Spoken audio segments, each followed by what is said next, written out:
I'm Gary Strigler.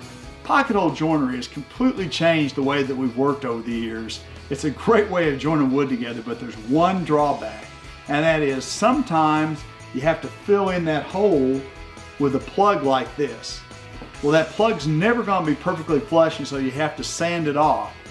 Now, one of the things I've learned recently to do, which saves me a lot of sanding time, is to trim that plug off using my multi-tool.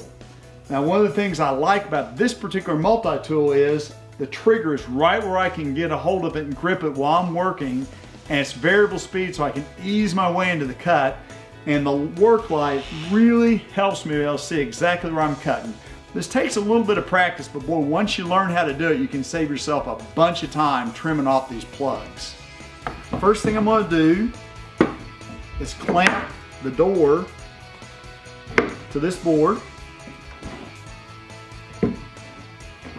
And now I'm going to just get right down to where I can see it and start in real slow.